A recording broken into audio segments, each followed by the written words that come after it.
Welcome to this special videocast of the WeatherPod with Alan Thorpe and me, David Rogers. Our guests today are Jerry Lengoasa and Makoto Suwa, who've joined us to discuss the prospects and opportunities for weather and climate services in Africa. Many of you know Jerry well from his tenure as Assistant and Deputy Secretary General of the World Meteorological Organization and as Chief Executive of the South African Weather Service. Makoto is a Senior Disaster Risk Management Specialist at the World Bank. Currently, he's leading and supporting a wide range of hydromet projects in Africa. Prior to joining the bank, Makoto also worked for the WMO in their Geneva office and in their regional office in Nairobi. Jerry and Makoto, welcome to the WeatherPod. Yes, welcome. Thank you very much for the invitation. Yes, we've been looking forward to this. So to kick things off, I'd like to start by asking you about your perceptions of the state of weather services across the continent. Jerry, you've been working for many years within weather services and also have a global view of the public sector. How is Africa faring in terms of improving its public services and its national meteorological related services in particular? Hi, David. Yeah, thanks. I think one of the key things is that it is a mixed picture. So there are centers of excellence, and there are those that are really struggling. Not that it's something new. I think it has been ongoing for quite a while, but COVID-19 and the pandemic has just tended to magnify the problem where the med services have not been as strong as they could be, both in the past and in the present. So centers of excellence, I think there are some in the north. You could count Morocco, for example, Nigeria, in the northern hemisphere of Africa, but also in the southern parts, you could count South Africa and probably Tanzania to some extent, and Kenya. But for the rest, I think the struggles continue. And most of those struggles really have to do with three things. It's technology, finance, as well as human skill. That's interesting. Makoto, what's your thinking on this? I guess I'm interested in whether you think the priorities of governments really include the meteorological and hydrological services, and so that they actually recognize the need to make targeted investments and sort of increase the core support in this area. Do they really take it seriously, the governments?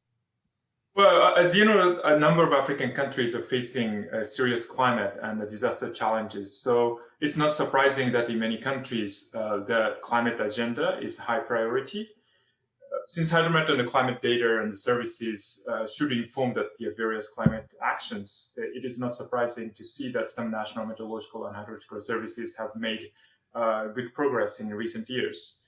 However, in other countries, prioritizing the climate action has not been necessarily translated into investments in hydromet services. In those countries, there is somehow a disconnect between the climate agenda and the hydromet services. Why is that? Well, let's take a look at the World Bank's the latest Africa Climate Business Plan. Well, the plan identified that the 5 strategic pillars, including food security and the resilient rural economy, ecosystems, sustainability, and the water security, low carbon and resilient energy, regions, cities, and green mobility, and climate shocks and risk governance. Well, any countries that the priority climate action could be as broad as those 5 strategic pillars. I mean, we can argue that the meteorological and hydrological services can underpin all those, the pillars and lay the foundation for evidence-based actions. But in many countries I'm working with, the use cases of hydromet services in such areas are still limited. That's not necessarily easy to convince decision makers why investments in hydromet services are needed to support such climate actions. Well, at the same time, that we have to be aware that there are a number of the competing priorities for the government. In addition, as Jerry mentioned, we now have to keep a close eye on how the post-COVID world would impact government's priorities. We, meaning those who are working in the hydromet issues, will continue to argue that sufficient public funding is needed to ensure the provision of key public services like early warning. But we also need to think about the ground reality. I would not be surprised if the allocation of public financing or the human resources to the hydromet sector does not dramatically improve over the next 5 years or longer in a number of countries. The question is, should we give up? My answer is definitely no. With rather limited resources available in the public sector, I think the key question now is how the public sector can leverage the capacity of the entire hydromet ecosystem, or whether enterprise to respond to the needs of users, and what strategic role should the public sector play. So in summary, there are different levels of progress in the continent, with some countries facing a lot of challenges to make a progress. But even those who are better off, they might need to think how to sustain and improve services in the resource-constrained environment for the next few years. I suppose it's a bit surprising to me, in a way. You're making the point that we have to make the point that meteorology, weather and climate predictions are incredibly important to save lives and to protect infrastructure and develop economies. In a sense, perhaps we take it a bit for granted in the developed world that those things are obvious. I think you sort of said perhaps that point needs to be made still. I find that a little bit surprising, given how vulnerable people are to these sorts of phenomena. I don't know if you have a view on that, Makoto. Well, but there are a number of things which needs to that they keep feeding the people, including for example, the agriculture productivities, or that we need to the government have to ensure that the kids are going to school every day, and etc. etc. So it's really that the matter of the prioritization and exercise, and I think that the government do recognize the importance of hydromet services or disaster risk management, but then again, with limited, scarce the financial and human resources, I think that they haven't really done, or they have not been able to do enough for that sector.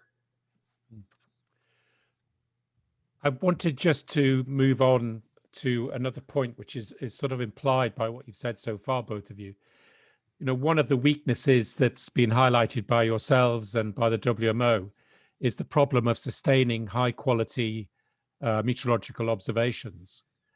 And of course, we know the problem is not limited to the African continent. But since this is such a large landmass, its influence on global weather patterns is really significant.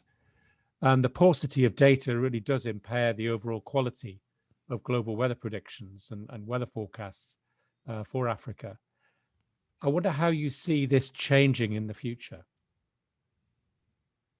Well, we have seen that the development partners are investing more in hydromet services in Africa in recent years.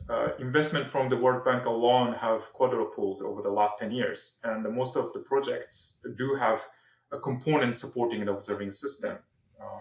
So it will be an interesting exercise to assess how such investments have changed the availability of meteorological data from the continent, which in turn, contributed to the improvement of overall quality of numerical weather prediction and weather forecasts. While I don't have any solid evidence to assess that, we know there are still a lot to be done to improve the availability of data from Africa. I think that there are two issues to address to improve data availability. One issue is the sustainability of the observing system, and the other is to make data more readily available and accessible.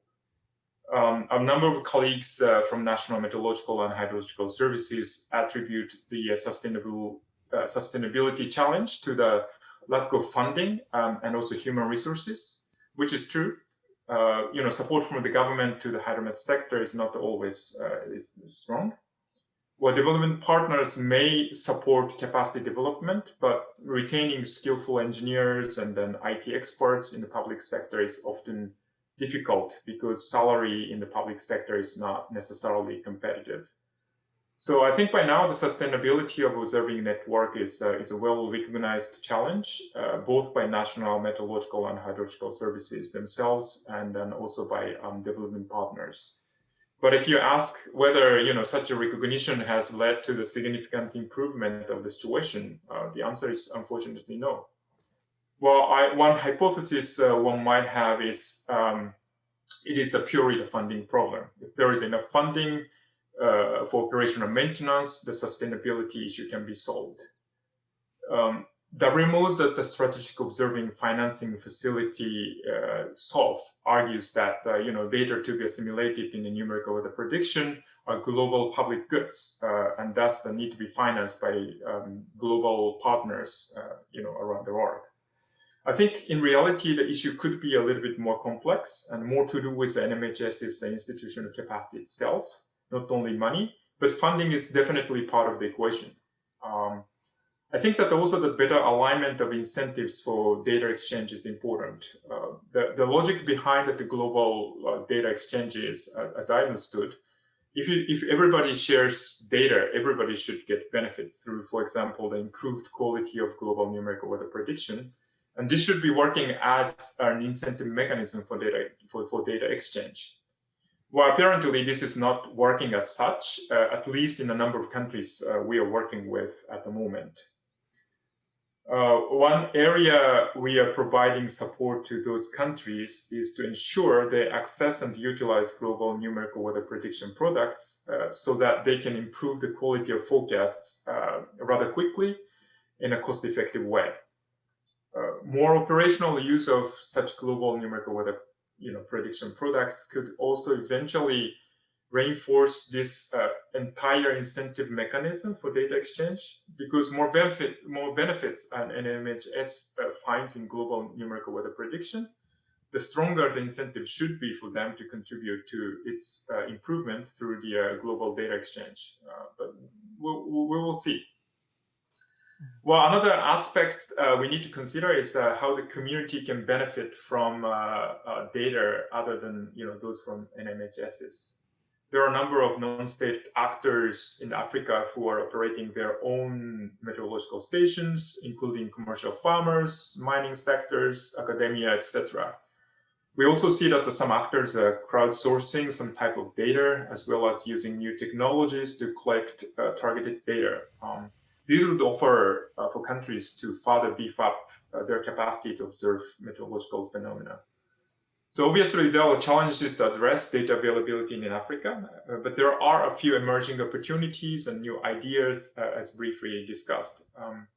But those opportunities to me are currently still existing as isolated dots. We do need to connect those dots to provide more holistic solutions going forward.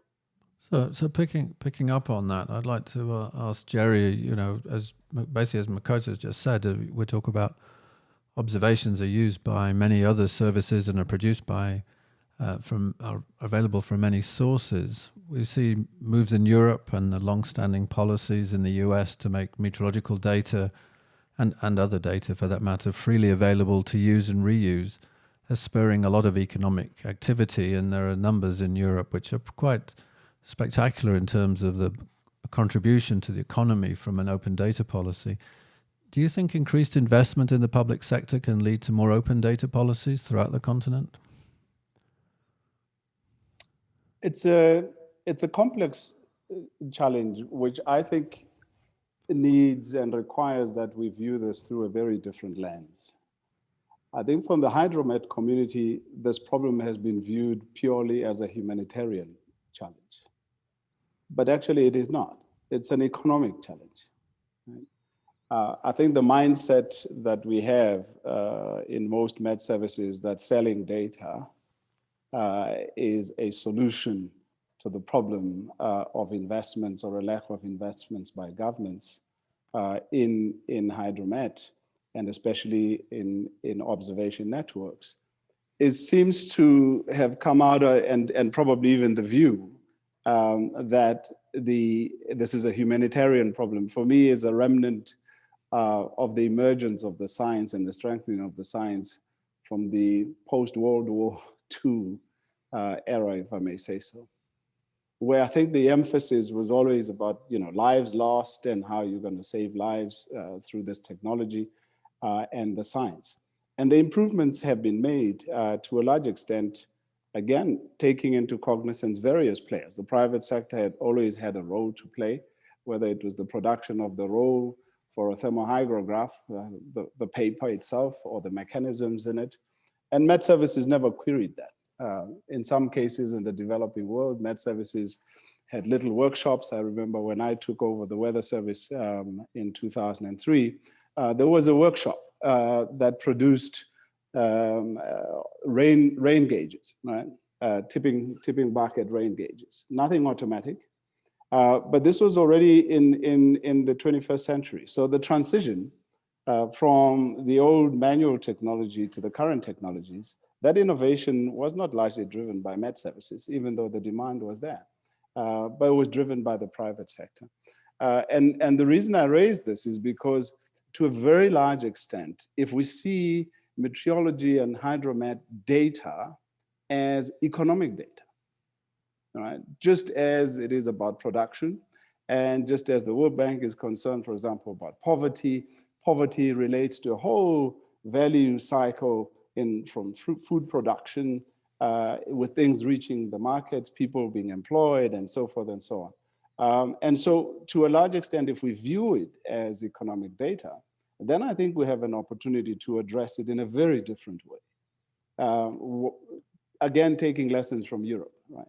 I remember one hydromet director from one Scandinavian Met Service getting an award from government for making data freely available. So the reason I say it's an economic issue means that government intervention, not only in terms of providing revenue or money or finance to the Met Service, but actually in policy and policy directive is important.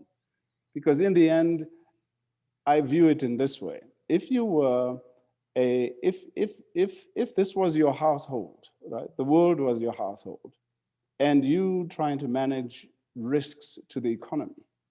And here's one risk which contributes up to 80% of your risks on your economy.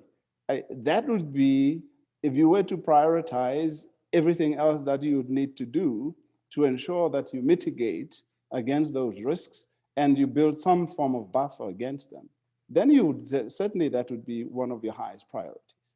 But at the moment, ironically, because it is viewed, hydromet is viewed as a humanitarian issue, it is way down there in terms of the priority list, right?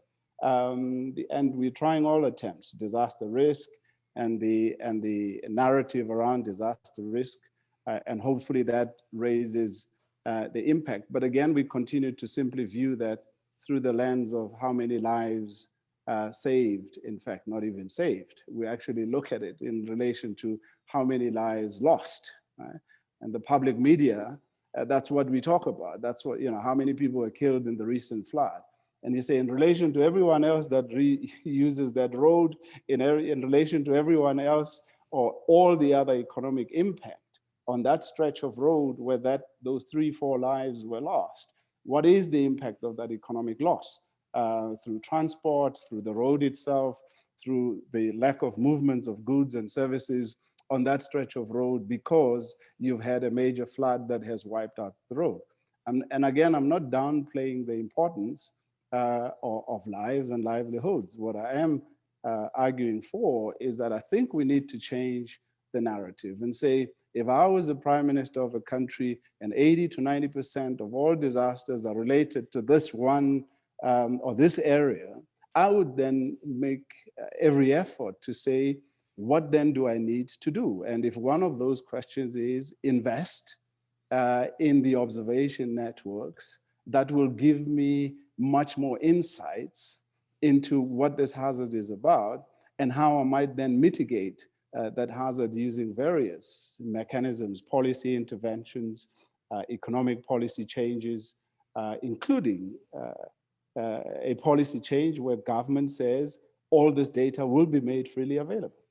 Because I think for now, it's sort of left to the heads of Met Services to make that decision. And some, unfortunately, are still making the decision that it's a revenue source rather than a solution source for mitigating against risks to the economy, including livelihoods, which then impact on individuals in the economy. So I think a shift in emphasis is absolutely crucial and is important, especially now that we also will see the impact of COVID-19. Now, one of the major impacts of COVID-19 is economic, right? In a globally connected economy, the impact of COVID has been major. And for most weather services on the continent, who, other than the government grant, are dependent on aviation revenue, right? The lack of any aircraft flying has meant a decimation of that particular revenue stream, which then has a down, in a sense, and accentuates the problem of not having sufficient resources. So even those Met services that have a policy environment that allows them to retain some form of revenue that they raise outside of the government grant that they are given, for most of those, that particular resource has now gone. And so I think it'll probably take 2 to 3 to 5 years, Makoto, in my view, for this impact to be reversed, unless there is a fundamental shift in how governments do some of the policy intervention in relation to COVID-19. And I've spoken about how I think every economic shock, right, governments go to infrastructure investments as a mechanism to fuel the economies again. And so one of the issues then for me is how can you have a policy directive that almost says that for every stretch of road that you construct, there must be some observing network that goes with that, whether it's that one for stretch of 10 kilometers, say, there's an automatic weather station, or there's some technology that you have to invest in to ensure that you have some way of knowing what the hazards that road is going to face over the next 10 years, and so forth and so on. So for me, if you do that, especially when you look at what kind of technologies we intend to invest in, right, for this sustainable pathway, because in the end, climate change is an economic problem. Right? It was a choice about energy source. So if you are going to invest in alternative energy to what has created the problem, then you say, well, for wind, whether it's for wind, for solar, for any other alternative energy source, a network is a fundamental requirement to be able to understand the efficacy of that energy source and its ability to supply what is required for the world going forward. So in conclusion, I think on that, just that thought process, I would say that climate change is a fundamental economic problem. The problem of Met services and the lack of hydromet and the lack of observations and networks is because we viewed it through a very narrow humanitarian and have made arguments continuously through this very narrow window that basically says it's a humanitarian problem about loss of lives, and not that it is a fundamental economic problem. And because it's a fundamental economic problem, that it does require a certain level of high policy intervention by governments, which includes not just investments, but in fact policy directives that can help resolve some of those issues, including making data freely available. We talked about post-COVID, and we talk about build back better, and what you're really saying is that we're moving to a digital economy, whether it's improving road transportation, it's using information more effectively. So the meteorological services should be at the heart of that digital economy. I mean, there's certainly major players in it, and think differently about how they view themselves as organizations. And I think you make a very important point about this sort of shift from the focus of the humanitarian focus of an economic one. It really is essential. Yeah, I think it really chimes with a number of thinkers at the moment on economics, and in particular how to assess the value of particular information or data streams. And actually that evaluation of created value by the meteorological community, feeds very well into an economics lens that you're talking about. And we have, I guess what you said, which I find quite appealing, is that we have to be more sophisticated perhaps in the way that we do those assessments to make the argument. I just wanted to move us on, if I may, to a sort of related topic, Jerry, if I could keep with you.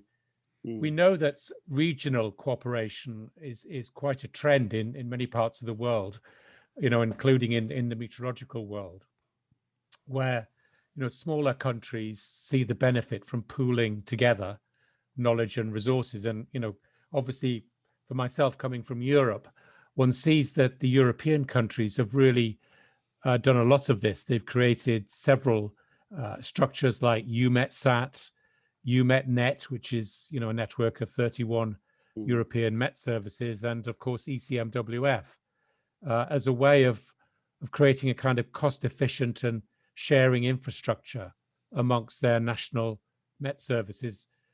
I wonder, Jerry, is there any sense in which this could work in Africa? And if not in a way, why not? Well, it's actually interesting because I think there was a period in the 70s and 80s where drought was a major focus, right? You might recall Ethiopia was sort of the kid with a swollen stomach, was the postcard for the continent and the vagaries of drought in the continent. During that period, ironically, well, let me not say ironically, but what was created as a response, right, to that major crisis were these various drought monitoring centers.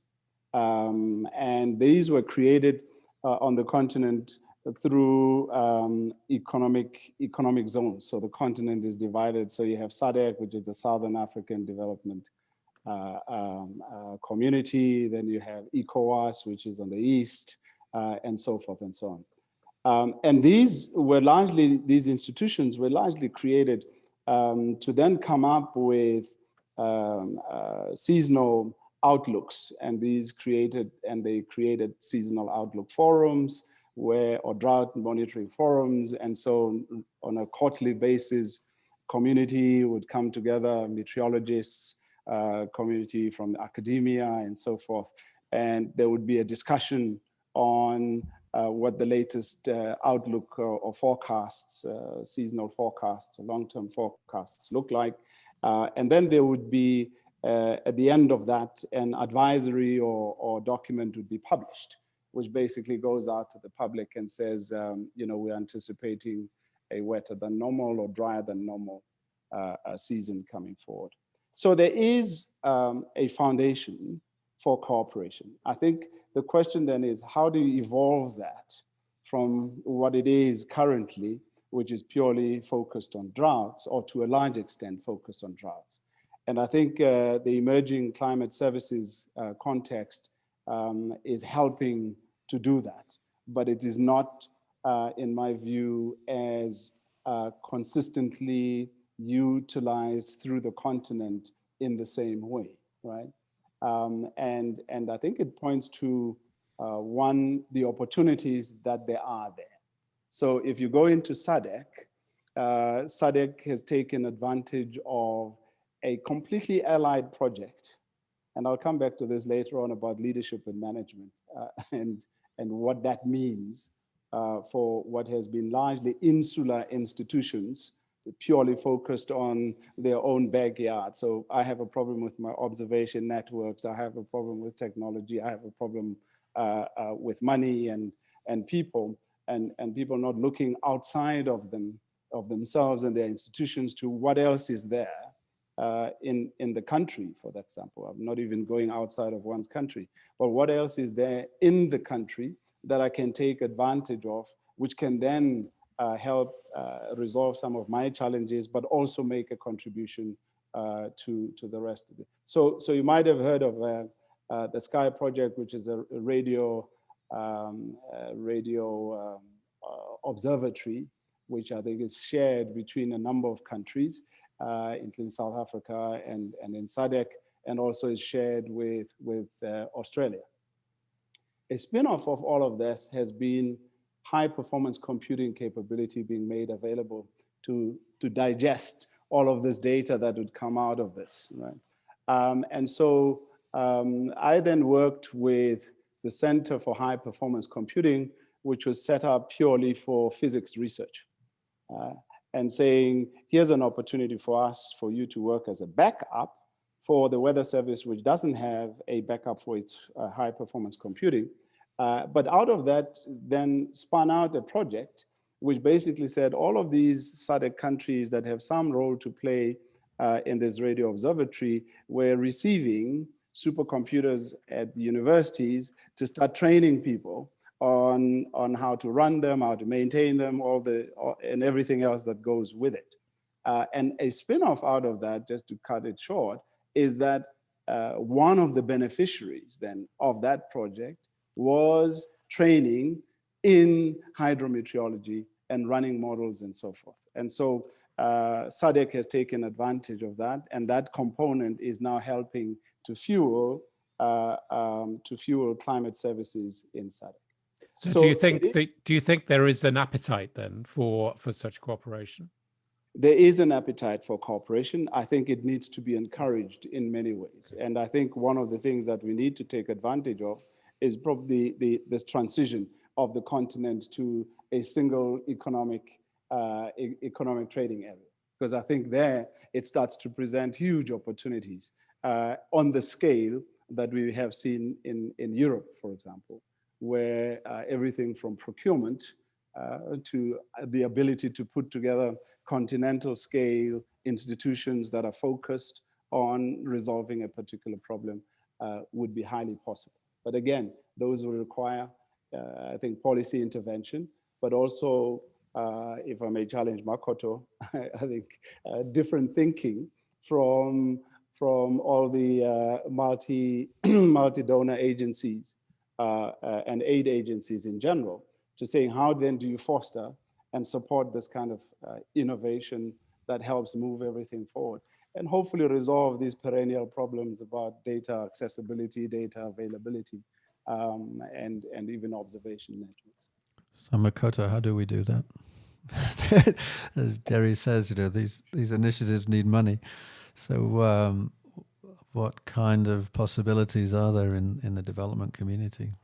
Yeah, well, at least I think that there is an overall recognition within the development community that hydromet is transboundary issues, which requires a good regional collaboration.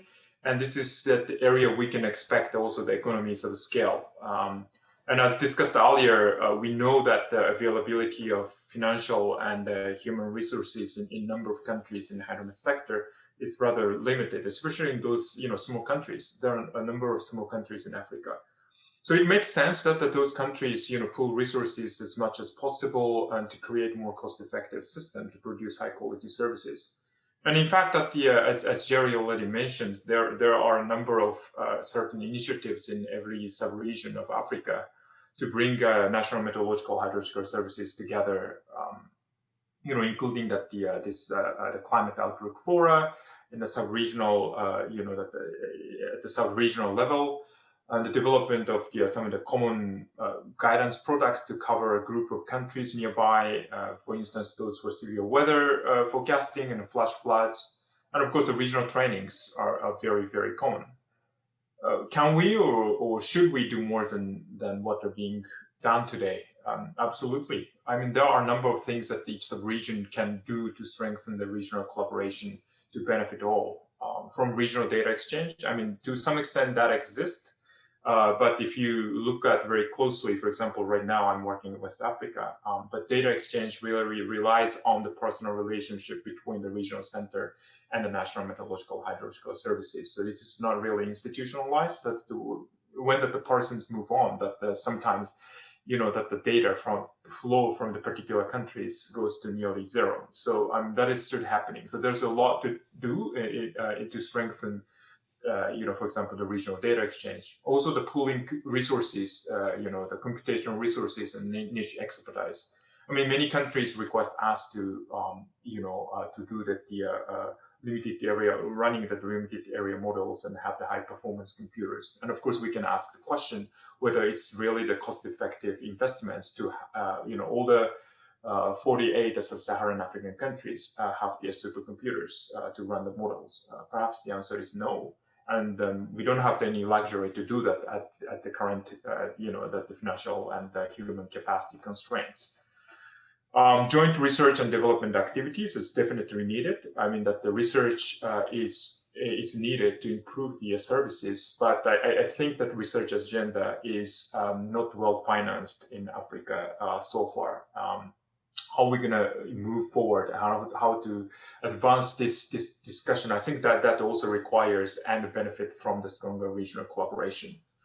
And then also that the common market, as Jerry also mentioned, the common market, creating the common market to attract more the private sector investments. As there's a whole lot of the possibilities by strengthening the regional collaboration. But of course, doing so requires a strong political will. And if that exists, I'm sure that many development partners, including the World Bank, would support that.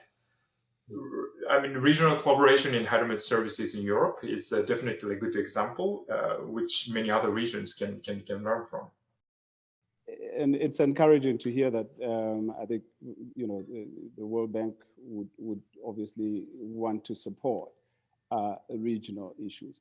I think where we need to also start to think about innovative ways is, for example, artificial intelligence and the current cloud computing.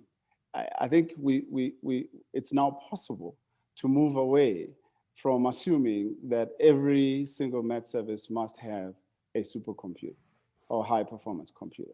I think if you're going to run a very local area model and you don't necessarily have that capacity, the capacity in the cloud is there and should be able to do this. But of course, it still begs the question, do you have the skills base to do that? Do you have the people in your service to do that? But I think if we start to think, where cloud computing is or was 5 years ago, where it is at present, and where it would be in the next 5 years, it should be possible, I think, to invest in a very small Met Services ability to tap into the cloud, run its own model.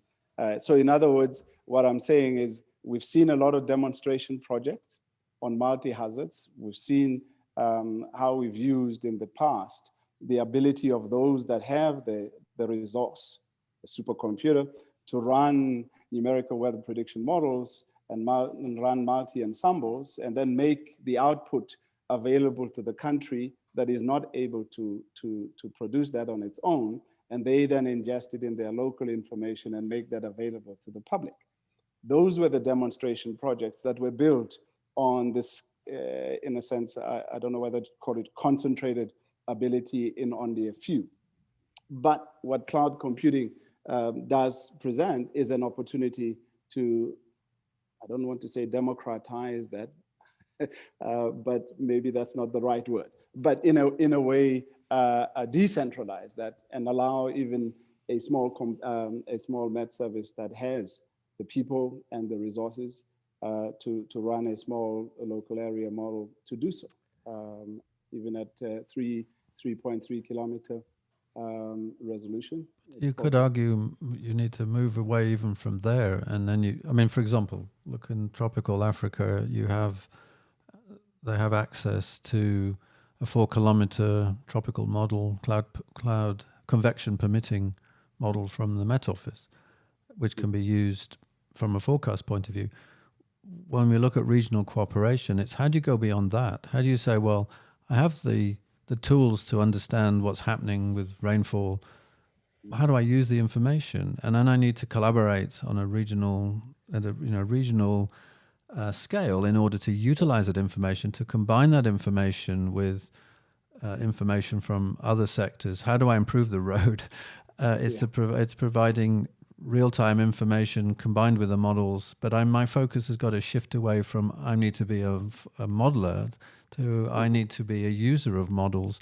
And isn't it great that I can use the cloud, and then having access to the cloud is is the tricky part, to having the bandwidth to take that information, to take the digital information, blend it with other information, and then turn it into something that is really useful. And we haven't got there yet. Yeah.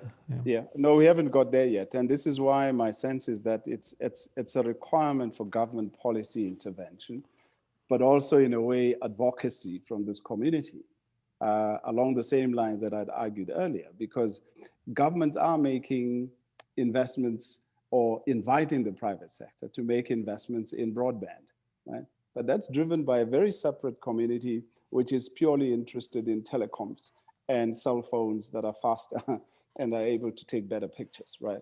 And yet none of us in our community, I think, are sitting at that very same table and saying this is critical infrastructure for allowing for certain developments and for this community to make even better inputs into economic models and how you actually safeguard economic investments from these multiple hazards.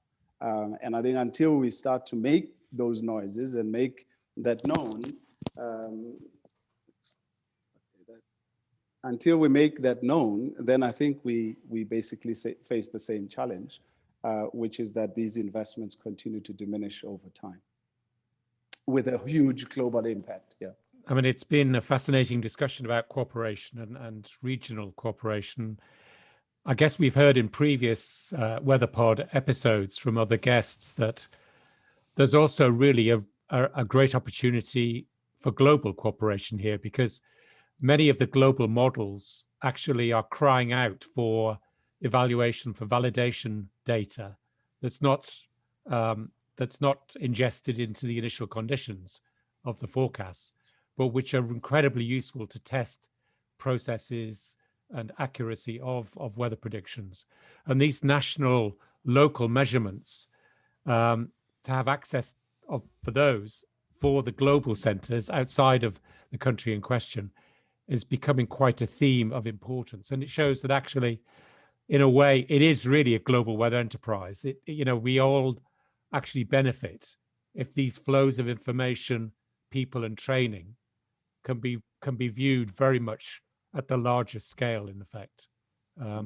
So just with that sort of reflection, can I move on to something I think you've mentioned, Jerry, already, but I wanted just to pick it up a bit more, and that is the role of the private sector in Africa. We've heard in the WeatherPod many times that we know the private sector is a very big contributor to the overall global weather enterprise, and there's increasing expertise and ability of the private sector to contribute. Yet, on the other hand, the relationship between the public, private, and academic sectors are not always as smooth and as straightforward as one might like. And I just wonder, Jerry, how do you feel about this in terms of its developments in the African context? Well, I think we touched on the theme of the quality of services, because I think that's where the main contention really sits. It's not so much in the fact that there's technology which is produced by the private sector to acquire the data, right? To store it, to transmit it. I think all of those things are kind of understood, that the roles and responsibilities, which are sort of assigned and agreed, some are not necessarily written. And then I think it's on the services side where the value add and innovation space is happening. And I think that's where there's opportunity for greater cooperation. And I call it cooperation because my sense is that it calls for leadership and management. Now, often, what do I mean by that? I think what I mean by that is that it's the ability of individuals who are given a responsibility to head up an institution. And in the case of the WMO, often those institutions are seen as permanent representatives of the countries, not of their institution, but of the countries that they represent. And so when they come to the table, in representing the country, they should then have an ability to speak not only for their national institution, but for everyone else who's involved in the weather enterprise at a national level. I mean, you'd be amazed in every single of the countries on the continent, the number of networks that exist outside of the Met Service. Whether it's in the agriculture department, whether it's run by academia, as Makoto or earlier alluded to, whether it's run by a research institute, which is focused purely on the citrus industry. So if it's grain in agriculture, often you find these boards, maize boards or whatever, they have their own institute that does the research for them and advises on them. And they have networks of their own. And often those networks are not even assimilated or at least used or recognized or acknowledged by the National Weather Services. So which for me makes even the conversation very difficult, because often even those institutions have private sector players who might be providing them a crop forecast, for example, or spray condition forecasts, etc., which is not what your weather service on average is able to do, and most certainly not even the agriculture departments, right? Because let's face it, we are not yet in our government institutions, we're not yet where we have governments of the future, where there's integration, and in a sense, departments are representative of the challenges that we face. They're still very silo-driven on a thematic basis. So the Department of Agriculture operates on its own, has its own systems, and I don't think the continent is necessarily unique in that respect. So it was great to see when you had institutions or governments in Europe, for example, create sustainability ministries, or which in a way suggested that the focus was less than just on one particular part of the mainstream economy. But we still have that. Most government departments are arranged by economic activity, transport, agriculture, health, and so forth. And so the question then is, how do you get some level of integration across this? And I think for me, it would take certainly leadership and management, which includes the ability to have conversations with the private sector about what kind of relationship you then have between these parties. And part of that relationship can again be defined by a simple thing as a contract, which basically stipulates roles and responsibilities and protection of IP and so forth. Even at the commencement of conversations, often some Met services don't even know that you can put together a non-disclosure agreement, right? Which basically says, I'm going to tell you stuff that you might not like, or that you might like and want to run with. The other guys tell you the same thing, but there's an understanding of what happens with that information when you leave that room.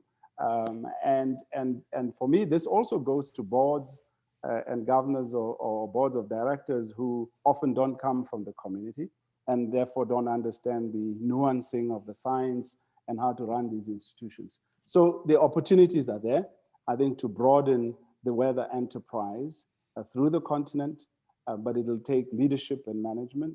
And part of that challenge, I think, is around how you develop the skills of those that are there, but not only those that are already in service in government, but also those that in a sense are coming up in training and training institutions, right? Often interventions in training for the continent, you go back to the 50s and the 60s, have been on the technical excellence. So most guys who were trained in Russia are now heads of the agencies who were trained in the 60s, for example, have now just retired, most of them actually, from being heads of Met services in their countries, right? There are some who are being trained in China, for example, at the moment. Some of them can't return to the continent because the services don't have the equipment or the computing or are not running the models. So they're not really fully engaged when they return. And they therefore go, as Makoto was saying, retention is difficult. So they go and work for the mines because now they can speak Mandarin. I'm just using a case from Zambia, right, where the copper mines are now employing meteorologists because they can speak Mandarin and they can pay better than the public sector. But so yes, there is an opportunity to do so. But I think it's going to call for quite strong leadership, and the skills development for me starts even with those that are coming up, not just the training and technical excellence, but also we need to find a way of injecting leadership and management training into their programs so that it becomes part of what they want to do, stay in the public sector, but make a difference with others, in partnership with others. And again, I go back to the same problem. If you were running the country and you were faced with this problem, you would not just rely on one sole source for your information. If you were a prime minister, you would rely on whatever source of data, information, intelligence is available in the country, whether private or otherwise, must give me solutions to how I mitigate these problems and how I'm able to protect, in a way, the economy. Then I think it's a policy intervention as well. So an encouraging environment created by government to say this space is okay. It's okay for the private sector to come in, and it's okay for people to collaborate, and it's okay for the public sector to open its doors to having these collaborative opportunities contracted. We create the environment where we protect through laws, etc., and create the space for everyone to play a role. Then it can be done. It is being done in other parts of the economy. It's just not being done in Met Services because there is a sense that, again, it's a humanitarian intervention and not economic. Jerry, as we all know, I think that managing public sector institutions is pretty challenging. And I wonder, what do you think could be done to sort of improve the management of public sector, particularly for current and future leaders of national meteorological and hydrological services? Well, I think that one of the things we can do is actually piggyback either on existing programs. The WMO, for example, has a capacity development program. The National Met Services themselves have programs. I know certainly the weather service that I used to head up had an agreement with Exeter where you could send people for technical training and so forth. But I think where it is lacking in all these programs of capacity development, capacity intervention, is actually on the training on leadership and management. And so one of the proposals is to have an institute or an academy which is dedicated to this, because again, purely because of this value cycle of managing a service of this nature. It's not your run-of-the-mill institution that can be run by everybody. It can be run by everybody, but with the right information and knowledge, they can be taken to level of excellence. And so the two choices really with this kind of academy is, do you make it a for-profit or for non-profit? And if it's for non-profit, then I think that's probably the best model for it, which then allows access to that for those that are in service.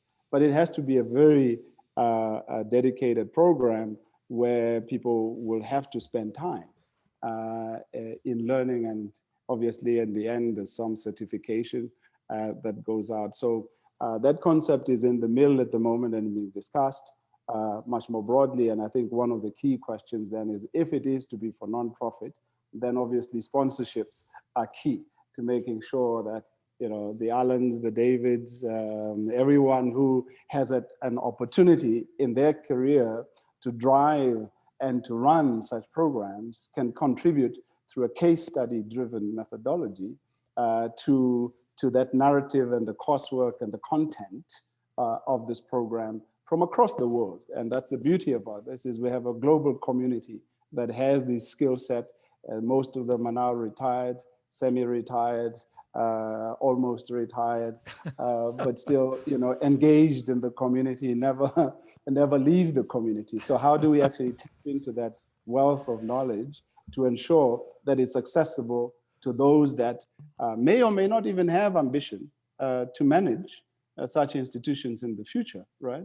But at least gives them an opportunity to access and tap into what it means to actually run a successful national Met Service, and as you said, in for the continent, any future institution that may be regional, sub-regional, that seeks to advance the enterprise should be able to do so. And so I think the call would be to both the private sector, donor agencies and others to play a sponsorship role to making sure that this can happen and can happen soon. So Makoto, do you see a specific role for the World Bank in this kind of initiative? Well, of course, we cannot underestimate the role of senior management and leaders to move the needle, right? And it is important that development partners like the World Bank to empower leaders to make a difference. I think in the current situation, NMHSs do need a type of leaders who can contextualize the hydromet services in the broader political and the development context of the country. And at the end of the day, that what the government needs to do is to optimally allocate limited resources to address a number of development challenges. And NMHS should strategically position itself in that context, and the role of leaders and the senior management is huge there. As a development institution, working on the broad development agenda, I think that the World Bank, the entities like World Bank, is well positioned to provide support to the NMHS leaders to strategically position their institutions in the broader development context. Well, I also think that the external partners like us can help leaders and senior managements to equip with knowledge and good practices from other countries, from other regions, and latest thinkings in the global hydromet community, as well as potential options for development path, so that they can make the more informed decisions. And this is indeed the area that which we do need more efforts in the future. Well, thank you, Makoto and Jerry, for joining us today. That's been a really great conversation, and we've covered in depth a number of really critical issues for developing countries in Africa in particular. Thank you so much. Yeah, thanks, Makoto and Jerry. That was really enlightening. Thanks a lot. Appreciate the opportunity. Thank you. Thank you very much for interesting conversation today.